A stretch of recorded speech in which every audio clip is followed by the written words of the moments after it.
Today on Point, life with music and the journey of recording artist, former Soca monarch Jumo Life promote. Father, please help me now. God, protect me now. Yeah, from the hands of my enemies, Lord. As I go out on the road, do not leave me exposed. Give me the power to find it. Put up my foot and trample it. Stamp on it. Jumo grew up in a musical background from his grandfather's side of the family. I used to always like singing from early age because my father used to buy bottle. That was his business. He was called Bottle Man. He used to call it Bottle Man. And he would get, I would go and buy bottles with him. We used to go different village and buy bottle. And one day, he saw me singing on veranda, beating with a stick and singing and stuff like that. So he used to go and buy a bottle and decided to buy a tape. And he bought a mic, dressed me up very properly, and tell me, here, well, you see all these bottles here? I want you say something about all these bottles here on this cassette. So I did decide it was buying all types of empty bottle, rum bottle, vinegar bottle, ketchup bottle, you bring them, we buy them. Everything concerning sales. So I did that. So when I did that, he actually take the tape. So when we go to buy bottles now, that is what is being using. So we would put the mic to the tape, we had a horn on the van, and that's it used to be all the time. So, I always like singing from then. From there, following through on his dream, Jumo joined the Mischievous Guys band, and from then, he rose to the top. All of the girl them wine and shake your bam bam. Can't just wine and shake your bam bam. Call it when that's up, they said that's a section, but bye. So they put me on probation. They tell me, well, if you want to sing, you gotta go on a probation. Because I was a little scared, because I used to say, me, I ain't singing no band. When people tell me if I go and sing, I say, sing what? Me? But I used to do singing on set, like Stone Love. I used to make like dub plates and all these things. And me and my friend Bally's, we used to sing on the car in the lodge head. We used to sing in them backyard. We used to get DJ competition and them things. So I had a road cred basically, and I win a competition. Was a song clash thing, but them time I was beer dancer. I used to sing about violence and guns and all this kind of thing. But when I joined the band, I had to change up all of that. I never liked soca. Honestly, I never liked soca. So there was a lady called Delma Lynch in Mischievous Guys. I gotta give my career and everything that I know. I have to show respect to her for this. When I joined the band, was beer dancer. I never used to want to sing soca. And she was like, where you up? And if you want to join this band, you got to sing soca. He said, me? He said, well, me coming back. Well, after I realized, well, I ain't got nothing to do, and I really like singing, I'm going to learn a song, a soca song. First soca song I ever sang was Pump Me Up by Edwin Yearwood. So after I started getting into Mashell and all these kind of things. So, when we played at Palm Court, we used to play in Melanie, Buxton, you name it, we was there, Mischievous Guys. So after that, start singing Mashell Manton had a song called Pretty Girls, and he had a next one named some whining song he had, and One Joke and these stuff. So I start practicing them kind of things. So while it's at Palm Court tonight, I perform the One Joke song, and I see some ladies come and they sit down in front and they just watching me. So I was like, what are you watching me suffer? And there's something that happened, I can't say it on camera. I was shocked. Like, it was like, I remember I can't never ever forget the first time it happened. But I can't say it on camera. But that's how it started. And from Jerusalem I went on to EC Connection. Then I went to Jerusalem. I played at almost every single band. You had Sheriff Deputy. His big break came when he joined the Byron Lynn the Dragonaires band and toured different parts of the world. That dream came true for him.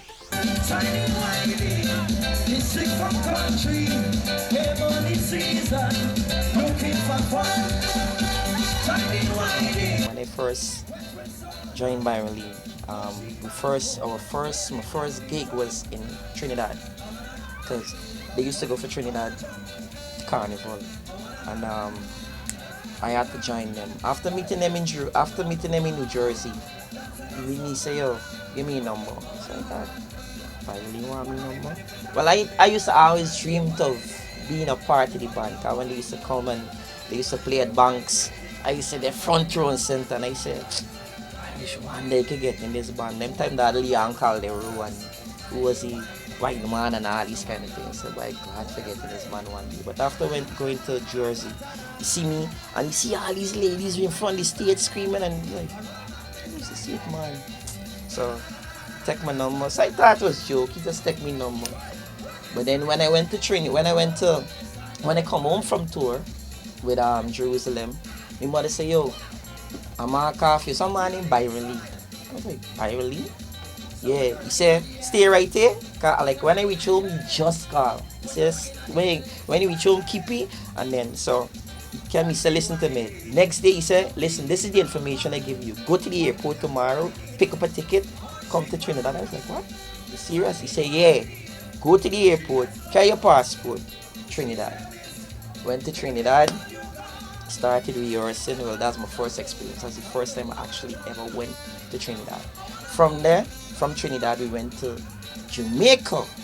Jamaica is when the whole banger started. I don't know if with Leon, and then when I go into the band, I don't know if it was a little uncomfortable because you had Leon, and then you had Oscar, and then you had Cedric, and then you had Limo, Calbio, and all these people. But me as come now from Guyana, and everybody know I used to do the same running thing. So we was in Trinidad, in Jamaica, they have a thing called blowout.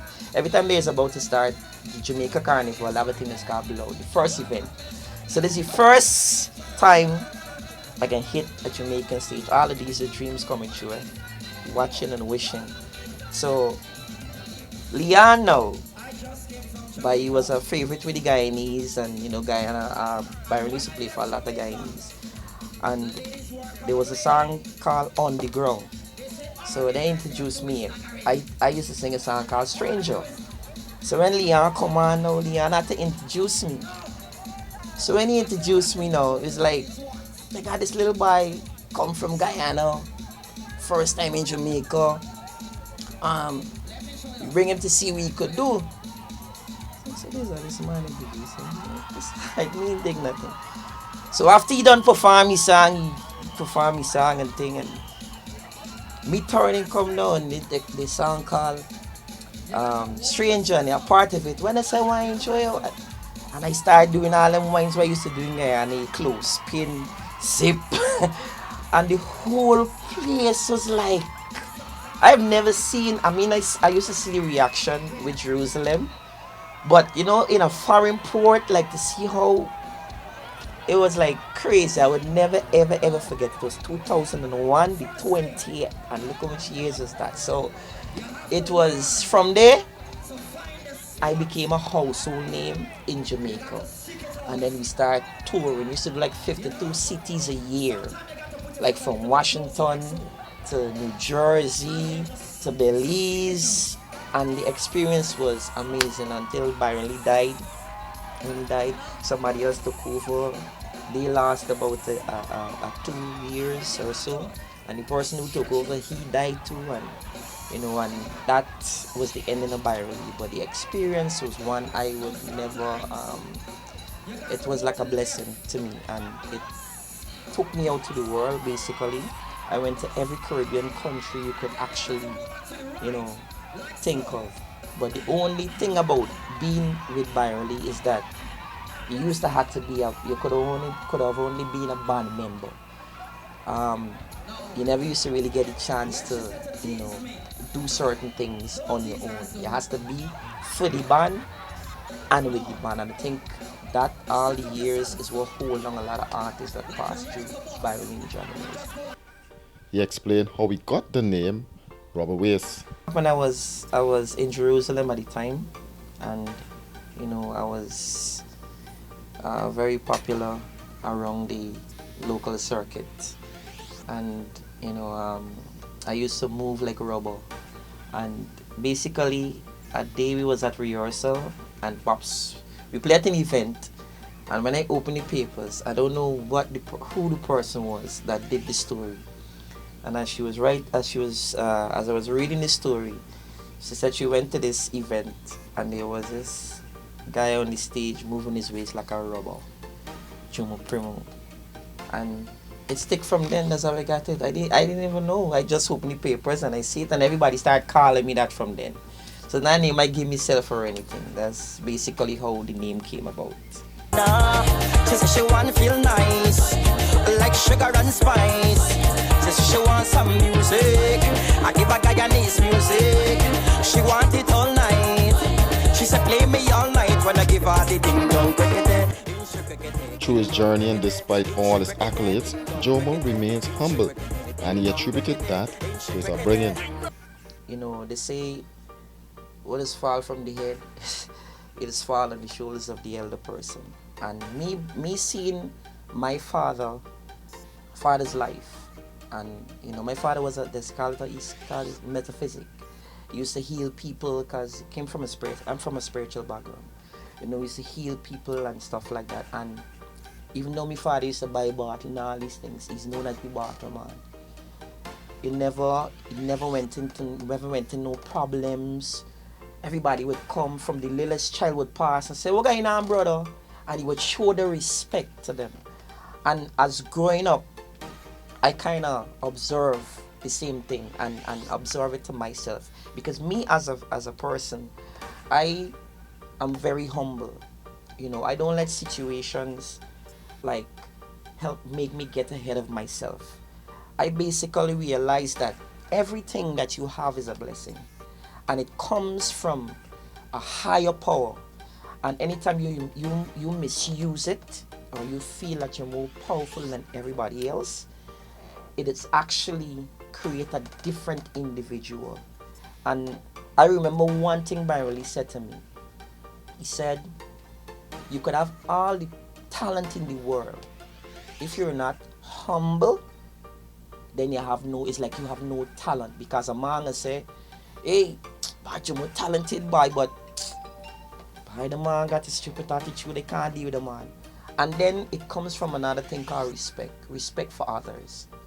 For me, I am appreciative of being able to sustain myself as an individual, as an artist. These are my rules. I stay away from negative things. I don't partake in negative things. I don't partake in negative conversations. I like, you could say selfish, and when I say selfish means that you take yourself away from things that cannot do anything for you. Those are some of the keys, because sometimes you end up in situations, if you don't know anything about it, it makes no sense you're trying to be a part of it or involved in it. Because you could come out of your house one morning, come out just say prayers and you go out on the street, and then somebody come with something to you. And not everything people say about you, you need to react to. Father Five said that his family is everything, and they are his driving force. Yeah, I got 5 champ who actually 2 of them lives with me. And their by sometimes their energy level is 5 times me own. You know what I mean? And it's good to see, they all love music, and they like entertainment, they like dancing. So I don't see the tribe already. So I don't have half of a group. You understand? I'm gonna collect the other half and make it up, but I don't have half of a group. I'm gonna make it like a one man, I can get a 5-piece. You understand? But it's important to have family, and being busy with Byron, really, I didn't used to have a lot of time, because sometimes I used to spend months out of the country. So now that I'm home, I get more time to spend with my 2 that here and the rest that lives on the other side of the world. But we keep the connection, we keep together, and everybody should know that family is very important, because sometimes when in your dullest moment, my daughter would come, the littlest one, she's small, she's only 2, but she's operated like a big girl. She would come and say, "Daddy, you okay?" I say, "Yeah." And she, "Are you sure?" So children and family is one of the main substance is one of the main gifts you could ever have. He had some advice for parents out there. And life is a cycle. There's not only one musician in the world. There would never be one musician. There'll be musicians. And some of them, some females have it harder because sometimes they might end up in the wrong hands to guide them. And they mightn't guide them in the path that they want to go. But you as the parents, you have the authority and they're home with you. You see it. So it's good to invest in them if you can, as much as you can. Sometimes it don't be financial. It could be time. Right? And now, yeah, a lot of people work, a lot of people go to work and they don't have the time. But like we say, even if it's on the weekend, even if she likes singing and she come and say, Mommy, I want to sing this song for you. Don't say, Mommy, got time. I know you might be busy, you might under pressure, but it's always good to listen. It's always good to show them that you care, you appreciate it, and you appreciate them. Looking down the road, Jumo plans to get into other types of business as Guyanese and the rest of the world are dealing with the coronavirus pandemic. That's it for this edition of On Point. Do join us again next week for another edition.